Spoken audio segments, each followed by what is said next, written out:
start again. My name's Sara, Lightowlers. I'm here today presenting this on behalf of my cousin, Les Halpin, who can't be here today because he has motor neurone disease, which was diagnosed in 2011. And he's now actually very debilitated by the disease in that he's bedbound, and more recently his speech has become affected so that his clearest form of communication is via some computer software called eye gaze.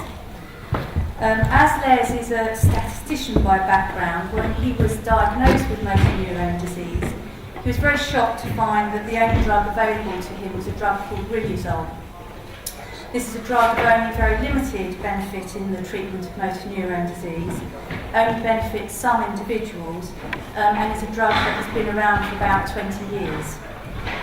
He started to look into drug development and couldn't understand why so few drugs made it to market, despite massive investment, and in particular why drugs for rare diseases almost never made it to market.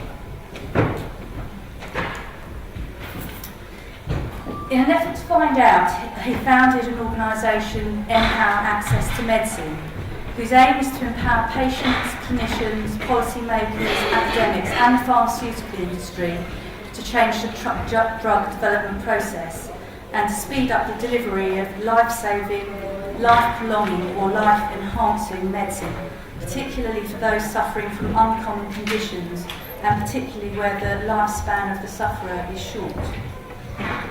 The aim is to do this by facilitating expert debate and discussion, forming online collaboration and sharing of best practice to raise the issue of earlier access to medicine. This is a forum for facilitating debate and bringing together academics, patients, politicians and the pharmaceutical industry to look at the issues that hold back drug development.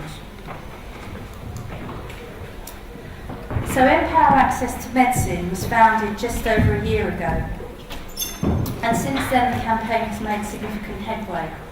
It has secured the support of politicians such as MP Geoffrey Clifton-Brown, who is Les's local MP, and the government's life science advisor George Freeman MP, as well as academics such as Professor Peter Lackman, who's in the audience, and Dr. Richard Barker, also in the audience, who's going to speak after me.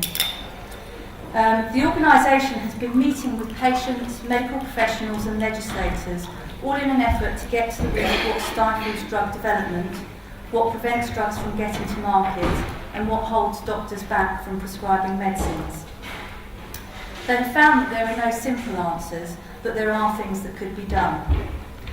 As part of the consultation, key figures from the industries that I've already mentioned participated in a roundtable discussion earlier this year. In particular, they looked at the current legislative and regulatory barriers that impede pharmaceutical companies from bringing their products to market. In particular, the Consumer Protection Act 1987 and the concept of strict liability that is introduced into UK law was discussed. This is where producers and prescribers of medicines are directly liable for any negative consequences of a drug, regardless of the prior consent of the patient. The participants discussed whether a change in the law was required or whether there were possible alternative arrangements that could be brought forward using the current system. The wide-ranging discussion also considered the ethical consequences of any changes to drug access, focusing on issues around patient consent and, in particular, what actually constitutes patient consent. Many of you in the audience will already be aware of the stages that a drug goes through during its development. These include tests that include studies of drug metabolism and clearance, tests including animal studies of safety and efficacy, safety studies in man and phase 3 trials, and efficacy studies in man. Nobody on the panel was disputing the necessity for all of these stages. Instead, they considered the scope for refinement and flexibility regarding the stage at which a medicine could be made available to certain patients. However, many of the safety and efficacy hurdles have been overcome by the time a medical drug reaches phase 3 trials.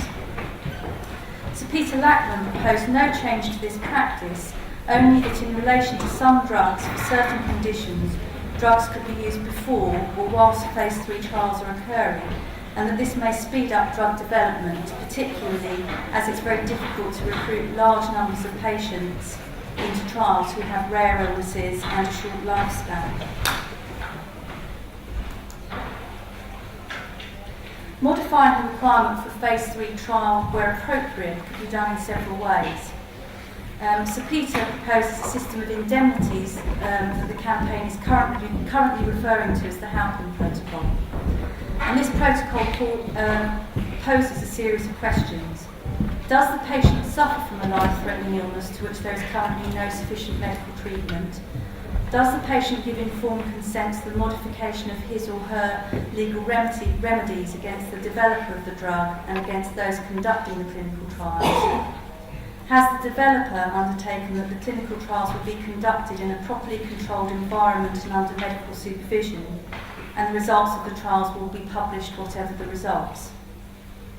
In practice, this could apply to patients who have serious life-threatening conditions for whom there is no adequate or existing treatment, what we refer to as people with unmet clinical need, people like my cousin Les. Sir Peter argues that since a drug has overcome comprehensive initial safety and efficacy tests by the time it has completed phase 2, it should therefore, under certain circumstances, be offered as an option to patients who of course should be fully informed of the potential consequences. Sir Peter argued that the removal of phase 3 trialling where appropriate would have a range of advantages. It would cut both the time taken to get a drug to market and cut the cost by around half. It would encourage drug development by more companies for less common diseases, as taking some of the time and cost implications out of the equation would encourage companies to branch out. Post-marketing surveillance would monitor both efficacy and side effects on an ongoing basis. Therefore, if safety and efficacy concerns were raised, the drug could be withdrawn as normal. The NHS, in particular, provides an excellent vehicle for this purpose. Trials to improve the use of the drug would continue as it currently does after licensing, only now with more real-world data to improve efficacy.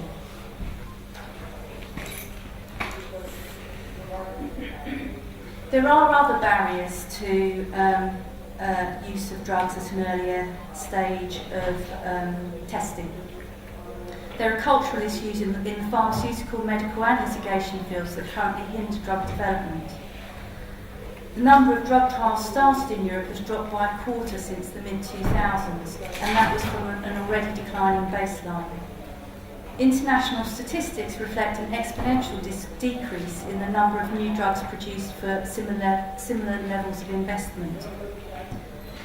All present agreed at the forum agreed that there is no single fix for this complex area, and a range of solutions may be available, many of which did not require radical change. The role that regulators play in drug approval was examined, and the practical reality of operating in an arena where key elements of the pharmaceutical and medical sectors are governed by legislation outside of the UK control.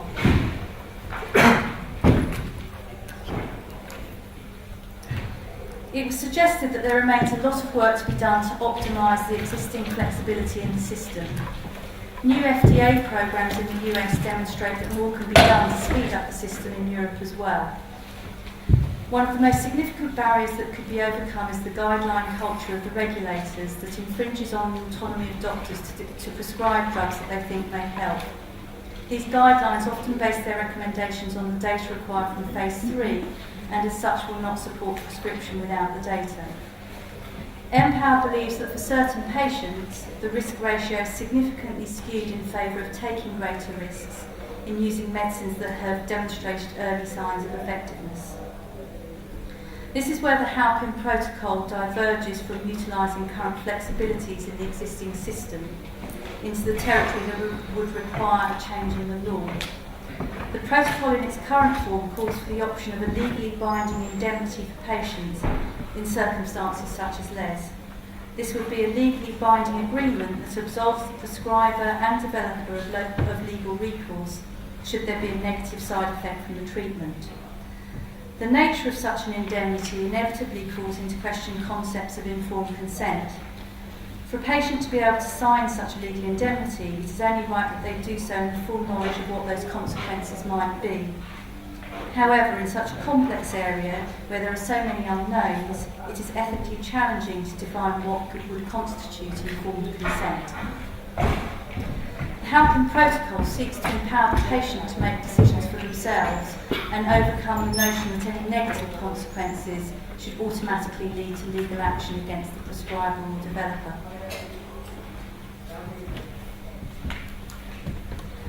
So in conclusion, collectively the Empower campaign has identified a variety of paths that can be explored that would benefit the medical profession, pharmaceutical industry and patients more widely. Clarifying the necessity of phase 3 trials for drug approval is a necessary step for medicines that affect less common conditions where there is an existing need. Randomised controlled trials are the gold standard in research, but are not a one-size-fits-all solution. Clarifying the rights and privileges of doctors in prescribing drugs that have not been licensed would perhaps help overcome the cultural inertia holding back the practice. Other answers may lie in companies sharing liability risk more broadly in the form of insurance mutuals. Currently, pharmaceuticals and biotechs bear the liability risk of their products individually. Were the industry to pool its risk more broadly, it would drive down the cost of insurance and therefore more money could be reinvested into more research.